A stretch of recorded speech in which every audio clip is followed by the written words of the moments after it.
kwitekera mbese nabona ibyo kurya.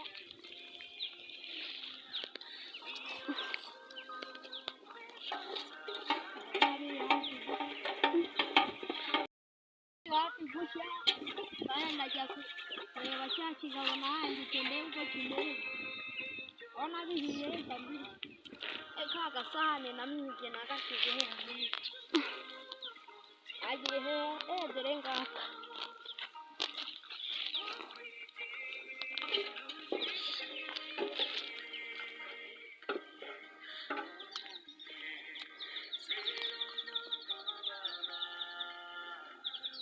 Ndabona amazi reka njye kureba ka kagabo ahantu kagiye.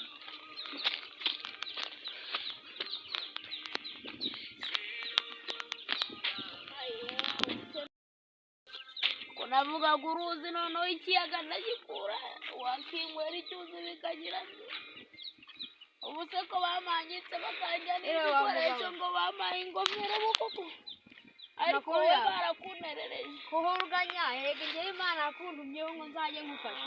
Uracyari igisambo wanyibeye ibintu none wanjye wangumaye ingofero ubuze ingofero maze ariko byareka mbe muzima nubwo nari nshonje reka njye kureba icyana uyu munsi reka njye kureba icyana noneho nawe se urajyana iki turayiswenya ese byabati nakoze wararivuze unyemerera se wowe urarigira reka gendere bigira nzira we nyumpinge wa mugabo bizakugaruka reka nijyane gere kurya icyana.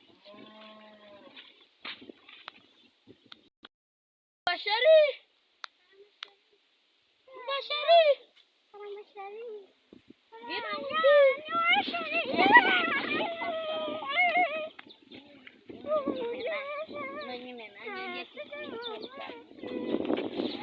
urareba kano kagoserora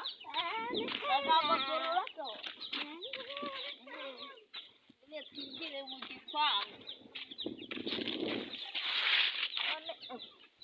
cyore ni ibiki mwuka byara ka kagabo nta gahungu nabizi ngo uyu ni sheri wanjye kumbe yambaye ikabutura gatsindwa n'Imana yo mu ijuru ntabwo ndi umutiganye na wacu wapfuye gute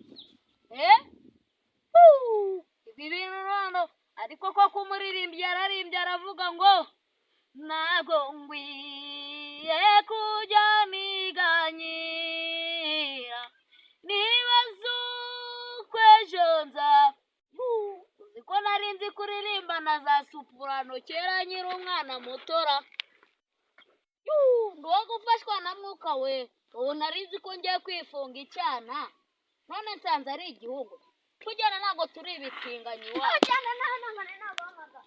iwacu ntabwo twapfuye kuri na wa mugabo namubuze ngo twiganirire aka kabati kaje ngiye kugatwara n'ikimbona noneho kirangica ese ndavuza hano byafungiye reka mbanze njyane ibati rimwe n'ikiza kigasanga hasakambuye ntabwo kiri muri yebu dore cya kigabo